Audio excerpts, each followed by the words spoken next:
जय सिया राम। मैं आचार्य राजेश श्री राम जन्मभूमि अयोध्या से। प्रिय दर्शकों, प्रस्तुत हूँ आप सबके समक्ष सितंबर महीने का राशिफल लेकर के।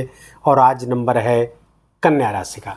कन्या राशि के जातकों के लिए जानेंगे सितंबर माह में उनके स्वास्थ्य का हाल कैसा रहेगा, उनके धनागमन, धन संचयन, धन संग्रह, प्रेम प्यार, व्यापार, व्यवसाय, शिक्षा, संतान, कैरियर, भाग्य, गृहस्थ जीवन, सब के बारे में विस्तार से जानेंगे। और साथ साथ ऐसे अद्भुत और सटीक उपायों के बारे में भी जानेंगे जिससे ये सितंबर महीना कन्या राशि के जातकों के लिए बेहद खास सिद्ध हो सके। प्रारंभ करने से पहले बता दूं कि ये वीडियो आपके चंद्र राशि पर आधारित है। यदि आपकी जन्म लग्न कुंडली में चंद्रमा आपके 6 नंबर की राशि पर बैठा हुआ है तो आपकी कन्या राशि में। लेकिन यदि आपको अपनी चंद्र राशि नहीं पता है तो अपने प्रचलित नाम के आधार पर भी इस वीडियो को देख करके लाभ उठा सकते हैं। आइए प्रारंभ करें। पहले एक सरसरी निगाह डालते हैं कि सितंबर माह में ग्रहों का क्या योग बना हुआ है और कैसे प्रभावित कर रहे हैं सितंबर महीने में कन्या राशि के जातकों के लिए। तो आपके राशि स्थान पर ही शुक्र, बुध, सूर्य और केतु विराजमान रहे। कौन कब तक रहेगा इसको समझते हैं। सूर्य यहाँ पर राशि पर आपके 16 सितंबर से आएंगे। 16 सितंबर के पहले आपके द्वादश स्थान पर गोचर कर रहे हैं, अपनी ही राशि पर हैं। द्वादश स्थान पर ही गोचर कर रहे हैं। विपरीत राजयोग बना करके चल रहे हैं। द्वादशेश जब द्वादश स्थान पर ही गोचर करता है तो उसे द्वादश का दोष नहीं लगता है। तो सूर्य यहाँ पर अच्छे परिणाम देते हैं। बहुत अच्छे तो नहीं देंगे लेकिन बहुत अच्छे परिणाम दे सकते हैं यदि आप विदेश से जुड़े हुए हैं। फिलहाल मैं रिजल्ट में बाद में आता हूं, तो पहले आप समझ लीजिए कि सूर्य 16 सितंबर तक यहाँ रहेंगे। 16 सितंबर से 17 अक्टूबर तक आपके राशि पर आ जाएंगे। फलता ये गोचर अच्छा हो जाएगा, मित्र की राशि पर रहेंगे। बुध 23 सितंबर तक आपके द्वादश स्थान पर रहेंगे और द्वादश स्थान पर बैठकर कुछ समस्याएं भी क्रिएट करेंगे, उस पर बताते हैं। और लेकिन 23 सितंबर के बाद बहुत ही जबरदस्त योग बना करके बैठेंगे। बुधदेव भाद्र नामक पंच महापुरुष राजयोग बना के बैठ जाएंगे यहाँ पर। और साथ साथ एक राजयोग और बना रहेगा जो बुधादित्य राजयोग के नाम से जाना जाता है। तो दो राजयोग आपके राशि स्थान पर गोचर करेंगे। दूसरे, शुक्र नीच के हैं। कब से? 25 अगस्त से। कब तक? ये 18 अक्टूबर तक यही विराजमान रहेंगे। 18 अक्टूबर के बाद में शुक्रदेव गोचर करके आपके धन स्थान पर आ जाएंगे और ये बहुत ही शानदार गोचर आपके लिए होने जा रहा है। कब से? 18 सितंबर के बाद धनेश धन स्थान पर अपनी मूल त्रिकोण राशि पे। तो कन्या राशि के जातकों के लिए बहुत ही अद्भुत गोचर होगा शुक्र का। ये कब? 18 अक्टूबर। उसके पहले धनेश लग्न पे रहेंगे, राशि पर रहेंगे, तो ये नीच के रहेंगे। इसके दुष्परिणाम भी होंगे। कैसे उससे निपटा जाए उसको मैं भी वीडियो में बताता हूं। आपको क्या उपाय किए जाए ये भी बताता हूं।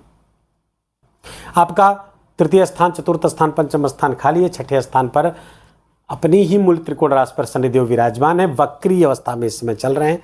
चेष्टा बल बढ़ा हुआ है। राहु सप्तम स्थान पर बैठे हुए हैं और आपका अष्टम स्थान खाली है। 9वें स्थान पर देवगुरु बृहस्पति गोचर कर रहे हैं।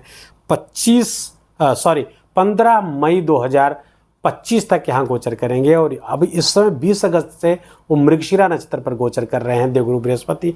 शानदार नक्षत्र का गोचर ये होगा, बहुत शानदार परिणाम आपके लिए लेकर आएगा। मंगल देव, भूमिपुत्र मंगल आपके 10वें स्थान पर गोचर कर रहे हैं। दिग्बली अवस्था में है। शानदार गोचर मंगल का ये होगा। एकादश स्थान खाली है। द्वादश के बारे में पहले ही चर्चा हो चुकी है। तो ये रहा ग्रहों का सितंबर माह में योग। अब आते हैं इसका रिजल्ट क्या होगा। तो सबसे पहले रिजल्ट में आएंगे हम। स्वास्थ्य कैसा रहने वाला है सितंबर महीने में आपका। राशि के स्वामी हुए बुध, और बुध 23 सितंबर तक अपनी राशि से द्वादश गोचर करेंगे। स्वास्थ्य के लिए अच्छे समाचार इसमें नहीं रहेंगे। थोड़ा सा आपको सावधान रहना होगा। बुध जन्य बीमारियां आपको हो सकती हैं। नर्वस सिस्टम में कुछ समस्या आ सकती है, नसों में कुछ समस्याएं आ सकती हैं, भ्रम की स्थिति पैदा हो सकती है। थोड़ा सा यहाँ पर सावधान रहने की आवश्यकता आपको रहेगी। क्योंकि राशि के स्वामी जब द्वादश जाएंगे खर्च भी करा सकते हैं, व्यय भी करा सकते हैं, निरर्थक यात्राएं भी करा सकते हैं। दूसरी, सूर्य की दृष्टि अपने यहाँ पर छठे स्थान पर पड़ेगी। सूर्य और शनि आपस में सब सप्तक योग बना करके बैठे हुए हैं, जिसके कारण से भी स्वास्थ्य में कुछ हल्की फुल्की समस्याएं आ सकती है। ज़्यादा समस्याएं नहीं आ सकती हैं। क्योंकि कई ग्रह इन सब चीज़ों से प्रोटेक्ट भी कर रहे हैं। कैसे कर रहे हैं? क्योंकि शनि जहाँ बैठता है उसको प्रोटेक्टर है, अपने घर पर बैठा है, तो कोई मेजर डैमेज तो नहीं होने देगा, लेकिन कुछ ऑब्स्टिकल्स हेल्थ संबंधी आ सकते हैं आपके। धन आगमन और धन संचयन की स्थिति सितंबर माह में बहुत ही अद्भुत होने जा रही है, बहुत ट्रेमेंडस होने जा रही है कन्या राशि के जातकों के लिए। सबसे पहले तो ये जान लीजिए कि बुध यहाँ पर आपके इसी महीने भद्र पंच महापुरुष राजयोग बना करके बैठेगा, तो वेल्थ के लिए भी अच्छा है, इन्वेस्टमेंट के लिए अच्छा है, कम्युनिकेशन के लिए बहुत अच्छा है। और इसके पहले, ठीक पहले 23 सितंबर तक जहां मैंने बुध जन्य रोग की बात की थी, तो वहां पर कम्युनिकेशन में कुछ प्रॉब्लम आपको हो सकती है, एलर्जीज की भी समस्या यहाँ पे देगा। लेकिन 23 सितंबर को जैसे लगन पे आएंगे तो सारी समस्याओं का समाधान स्वतः निकलता चला जाएगा। फलतः ये बुध आपके लिए धन की दृष्टि से बहुत अच्छा हो जाएगा। और देखिए 18 सितंबर को शुक्र आपके धन स्थान पर गोचर कर जाएंगे। धनेश धन स्थान पर बैठता है तो कामधेनु नामक धन योग बना देते हैं। तो यहाँ पर शुक्र बहुत जबरदस्त धन योग बना करके बैठे हैं, लक्ष्मी योग बना हुआ है। इसमें कहीं कोई दो राय नहीं कि बहुत शानदार गोचर आपका धन की दृष्टि से सितंबर माह में कुछ बड़ी उपलब्धियां, कुछ बड़ा धनागमन होता हुआ यहाँ से दिख रहा है। शुक्र की दृष्टि 18 सितंबर के बाद अष्टम भी पड़ेगी। कुछ अकस्मात धन की प्राप्ति हो सकती है, कुछ अनएक्सपेक्टेड ढंग से आपको धन मिल सकता है, धनागमन हो सकता है और बड़ी मात्रा में मिल सकता है। शेयर मार्केट वगैरह में अगर आप धन लगाते हैं वहाँ से आपको 18 सितंबर के बाद लाभ आपको प्राप्त हो सकता है। कन्या राशि के जातकों के लिए शेयर मार्केट या इससे संबंधित जो ट्रेडिंग, जो उस तरह की बातें हैं, वहाँ से आपको लाभ प्राप्त होगा। इन्वेस्टमेंट से खास लाभ होता हुआ सितंबर माह में दिख रहा है। तो धनागमन, धन संचयन बहुत शानदार, बहुत बढ़िया। दूसरे आपके शिक्षा संतान की बात करते हैं तो शिक्षा संतान के जो स्वामी हैं शनिदेव हैं, छठे स्थान पर गोचर कर रहे हैं, उपचय स्थान पर गोचर कर रहे हैं। तो कन्या राशि, अच्छा उपचय स्थान पर शनि राजयोग कारक हो जाते हैं, और तब जब अपनी मूल त्रिकोण के राशि पे हो, और तब और जब उनका चेष्टा बल बढ़ा हुआ हो, बकरी गोचर कर रहे हैं, तो फलतः शिक्षा संतान से संबंधित जो ड्यूज हैं उसको पूरा करवाएंगे। और संतान के लिए भी शुभ है आपकी, अगर ये आप स्वयं विद्यार्थी हैं कन्या राशि के जातक तो उनके लिए भी अच्छा है। कंपटीशन में निस्संदेह विजय के योग बना करके बैठे हैं। अगर आपकी जन्म लग्न कुंडली में कहीं कोई प्रॉब्लम नहीं है, किसी बुरे ग्रह की दशा नहीं चल रही है, दशा महादशा अंतरदशा, तो इस समय आपके लिए बहुत ही अच्छा, बहुत शानदार और बड़ी उपलब्धियों भरा होने वाला है। क्योंकि दशम में मंगल बैठकर करियर के लिए भी बहुत अच्छा योग बनाए हुए हैं। नौकरी लगने की संभावना जबरदस्त, सेना, मिलिट्री, पुलिस आदि कहीं में भी आपकी नौकरी लगने की जबरदस्त संभावना। कंपटीशन को क्रैक करके अपने बल पे, अपने दम पर आप नौकरी प्राप्त करते हुए दिख रहे हैं। करियर की श्रेष्ठता लगातार बढ़ी हुई है। दिग्बली मंगल वहां बैठ करके आपको बहुत बल प्रदान कर रहे हैं, दशम को, करियर को बल प्रदान कर रहे हैं। दूसरी बात, मंगल यहां पर बैठ करके एक ऊर्जा देता है, तो खेल कूद से जो लोग जुड़े हुए हैं उनके लिए भी बहुत अच्छा है। जो लोग स्पोर्ट्स से जुड़े हुए हैं, जो फिजिकल एक्टिविटीज़, जिम आदि चलाते हैं उनके लिए, जो लोग ठेकेदारी के कामों में हैं, जो लोग रियल इस्टेट में काम करते हैं, ऐसे लोग जो प्रॉपर्टी डीलिंग का काम करते हैं, ईंट भट्टे, सीमेंट आदि का जिनका काम है, उन सब के लिए मंगल बहुत श्रेष्ठ परिणामदायक हैं, बहुत ज़बरदस्त परिणाम। और कब से कब तक? ये 26 अगस्त से लेकर 20 अक्टूबर तक देंगे। तो इसलिए बहुत लंबा समय है मंगल का, ये 50-55 दिन का गोचर बहुत शानदार परिणाम आपके लिए करियर की दृष्टि से, कर्म की दृष्टि से बहुत अच्छा है। हाँ, पिता के स्वास्थ्य में कुछ प्रॉब्लम आती हुई दिख रही है, उनके ब्लड प्रेशर आदि का ध्यान रखिएगा। और कुटुंब में, पिता के कुटुंब में अर्थात ताऊ ताई के भी बीच में कुछ संबंध भी खराब हो सकते हैं, पिता के अपने भाइयों से या अपने चाचा आदि से। तो ये शिक्षा संतान हो गया। प्रेम जीवन के लिए समय बहुत अच्छा नहीं कहेंगे। शनि है तो उनका ही सबसे प्रेम आदि से ज़्यादा लेना देना नहीं है। और शुक्र भी नीच की अवस्था में चल रहे हैं, तो बहुत अच्छे परिणाम तो नहीं आते हुए दिख रहे हैं। प्रपोजल करना यदि आप सोच रहे हैं तो उसके लिए भी आपको स्टे करना चाहिए, रुकना चाहिए, सितंबर माह को बीतने का इंतजार करना चाहिए। सप्तम स्थान पर राहु का गोचर, ये जीवन साथी के स्वास्थ्य के लिए बिल्कुल भी अच्छा नहीं है। आपको अपने जीवन साथी का विशेष ध्यान रखना चाहिए, और न केवल उनके स्वास्थ्य का ध्यान रखना चाहिए बल्कि उनके साथ संबंध का भी विशेष ख्याल रखना चाहिए, क्योंकि संबंध भी गड़बड़ाएगा। राहु सेपरेट कराता है, अलगाव कराता है, अलगाववादी ग्रह है ये। तो राहु के चालों से बचने का प्रयास करें, आपस में प्रेम बढ़ाए रहें। अच्छा, राहु और शुक्र की यहाँ पे दृष्टिगत संबंध हो रहा है, समसप्तक योग बन रहा है, राहु की दृष्टि शुक्र पर पड़ रही है। अब यही राहु की दृष्टि सूर्य बुध केतु भी तो पड़ रही है, तो इसलिए थोड़ा सा गृहस्थ जीवन में कुछ प्रॉब्लम आती हुई दिख रही है सितंबर माह में। वहाँ पर बहुत अलर्ट रहने की आवश्यकता है।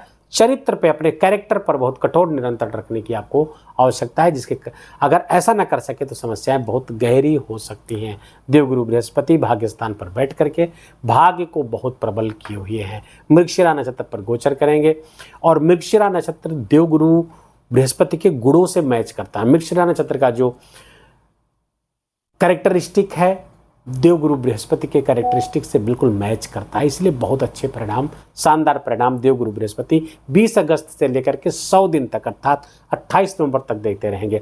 भाग्य, धर्म, ट्रैवल, पिलग्रिमेज, इन सब की बहुत बहुलता दे देंगे। पिताजी के स्वास्थ्य आदि में भी जो कुछ समस्या थी उसका भी निराकरण करेंगे। इसके पहले 20 अगस्त के पहले रोहिणी नक्षत्र पर गोचर कर रहे हैं, तो रोहिणी नक्षत्र से बहुत मैचअप नहीं होता है उनका, तो इसलिए उतना अच्छा परिणाम नहीं दे पाए यहाँ पर। लेकिन अब मृगशिरा नक्षत्र पर बहुत शानदार परिणाम आपके लिए लेते हुए दिख रहे हैं। अब देवगुरु बृहस्पति की दृष्टि 5वीं आपके राज पर पड़ेगी, तो ये भी बहुत अच्छा है आपके अपने औरा के लिए, अपने व्यक्तित्व के लिए। और सूर्य भी व्यक्तित्व को आपके बढ़ाएंगे। 16 सितंबर के बाद से आपका प्रभाव बढ़ेगा, वर्चस्व बढ़ेगा, मान सम्मान खूब बढ़ेगा, सोसाइटी में मान सम्मान बढ़ेगा, माता के सुख पर बढ़ोतरी होती हुई दिख रही है। साथ ही साथ देवगुरु बृहस्पति की 7वीं दृष्टि आपके 3य स्थान पर पड़ेगी। पराक्रम पुरुषार्थ से अपने भाग्य को खोलेंगे। पराक्रम पुरुषार्थ छोटे भाई बहनों का साथ मिलता हुआ स्पष्ट रूप से दिख रहा है। जिनको संतान नहीं है, कन्या राशि के जातक जो चाइल्ड प्लान कर रहे हैं, उनके लिए अच्छे समाचार हैं। उनके संतान प्राप्त के योग जबरदस्त बने हुए हैं। मंगल की दृष्टि 4थी लग्न पर पड़ेगी। थोड़ा ब्लड प्रेशर वगैरह के जिनको शिकायत रहती कन्या राशि के जातक, अपना ध्यान रखिए, क्रोध की अधिकता न होने दें, इतना ध्यान रखिए। 7वीं दृष्टि माता के स्वास्थ्य में थोड़ी समस्या करेगी, लेकिन भूमि भवन वाहन का बहुत आपको सुख कराने वाली कोई नई प्रॉपर्टी ले सकते हैं, भूमि के रूप में कोई प्रॉपर्टी ले सकते हैं। जो लोग कृषक हैं, जो लोग कृषि का काम करते हैं, उनके लिए भी अच्छे मूल्य, अच्छी फसल का संकेत मंगल की दृष्टि यहाँ पर दे रही है। माइनिंग वगैरह, आप जमीन के नीचे के जो काम करते हैं, खुदाई के, बालू आदि या और कोई माइंस के काम है, उनके लिए भी मंगल की दृष्टि, मंगल बहुत अच्छे परिणाम लेकर आता हुआ दिख रहा है। मंगल की जो 8वीं दृष्टि है शिक्षा संतान पर पड़ेगी। संतान के स्वास्थ्य में कुछ समस्या यहाँ पे होते हुए दिख रहे हैं। अपनी उच्च राशि को देखेंगे, यद्यपि अच्छा ही करेंगे, लेकिन संतान में के साथ संबंध में कुछ समस्याएं, कुछ एग्रेशन आ सकता है संतान में, जिसके कारण आपको कुछ झुंझलाहट, कुछ खींच हो सकती है। समय को निकल जाने का प्रयास करिए, कोई ओवर रिएक्शन उसमें न करिए, अपने आप समय के साथ वो सही हो जाएगा। ये रहा आपका राशिफल। उपाय क्या करें? उपाय के लिए सर्वोत्तम उपाय इस महीने का आपको सूर्य का उपाय करना, शुक्र का उपाय करना चाहिए। नहाने के पानी में गुलाब जल मिलाए, शंकर भगवान पर आप शुक्रवार को दही और शक्कर मिलाकर उनका अभिषेक करिए। गंगा जल पानी में मिला करके अभिषेक सोमवार करते रहेंगे और सफ़ेद पुष्प अर्पित करते रहेंगे, तो ये आप शुक्र आपका बढ़िया परिणाम आपको देगा। उसके नीचत्व का कोई दुष्प्रभाव आपको प्राप्त नहीं होगा। दूसरी बात, सूर्य भगवान आपके द्वादश गोचर कर रहे हैं, उनसे ज़्यादा परिणाम आपको प्राप्त हो। विदेश से अगर आप जुड़े हो तो आपको विशेष लाभ प्राप्त हो सकता है। बड़े परिणाम, विदेश में कोई बड़ा पद आपको प्राप्त हो सकता है। कन्या राशि के जातक जो फॉरेन में रह रहे हैं, चाहे मल्टीनेशनल एमएनसीज में काम कर रहे हैं, भले अपने घर से काम कर रहे हैं, अपने देश में काम कर रहे हैं, लेकिन उनको भी लाभ के योग बनते हुए, क्योंकि वो विदेश से जुड़े हुए हैं। एक्सपोर्ट इंपोर्ट का कोई व्यापार व्यवसाय, वहाँ भी आपके लिए लाभकारी समय ये लगातार बना हुआ है। थोड़ा सा करियर में ट्रांसफ़र आदि के योग बन सकते हैं, उसके लिए थोड़ा सा आपको प्रिपेयर रहना चाहिए। इसके लिए अब बचाव के लिए जो उपाय मैं बता रहा हूँ, उसके लिए आपको सूर्य भगवान को जल चढ़ाना चाहिए। गायत्री मंत्र का जप जरूर करना चाहिए आपको, और गम गणपते नमः का जप 23 सितंबर तक जरूर ही करिएगा, क्योंकि बुध वहाँ पर आपको नुकसान पहुँचा सकता है। तो गम गणपते नमः का जप बिल्कुल काउंटलेस, जितना ज़्यादा हो सके उतना आप करेंगे, उतना आपको बढ़िया परिणाम होगा। विवेक बुद्धि बनी रहेगी, कहीं कुछ गड़बड़ होने नहीं पाएगा। बस इतने से उपाय हैं, इसको जरूर करिएगा। और व्रत त्यौहार की बात करें तो उन्हीं व्रतों को मैं अपने वीडियो में शामिल करता हूं जो ज्योतिषीय दृष्टि से बहुत महत्वपूर्ण है, क्योंकि ये ज्योतिष का वीडियो है, तो ज्योतिष दृष्टि से पद्मा एकादशी, एकादशी का व्रत ज्योतिषीय दृष्टि से बहुत महत्व होता है। इसका चंद्रमा, शनि, राहु आदि सब इससे सही होते हैं। पद्मा एकादशी 14 सितंबर को, इंदिरा एकादशी 28 सितंबर को। लेकिन एक और भी महत्वपूर्ण पद, पितृपक्ष कब से शुरू हो रहा है? 19 सितंबर से लेकर 2 अक्टूबर तक।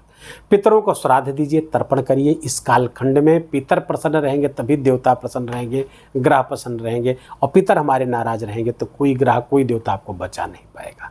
इसलिए पितरों को प्रसन्न करने का प्रयास करिए, पितरों को संतुष्ट करिए, उनको प्रसन्न करिए। फिर पितर हमारे सहयोगी, अदृश्य सहायक बन करके हमारे साथ चलेंगे। वीडियो में आज बस इतना ही। अच्छा लगा हो तो इसको लाइक करिए, अपनों के साथ इसको शेयर करिए और कमेंट में जय सिया राम लिखना बिल्कुल भी मत भूलिएगा। मेरा विशेष आग्रह, विशेष निवेदन आपसे। चैनल पर नए हैं तो इसको सब्सक्राइब कर लीजिए, बेल आइकन की घंटी दबा लीजिए। अपना ख्याल रखिए, अपनों का ख्याल रखिए, माता पिता की खूब सेवा करके उनका आशीर्वाद लीजिए। जय जय सिया राम।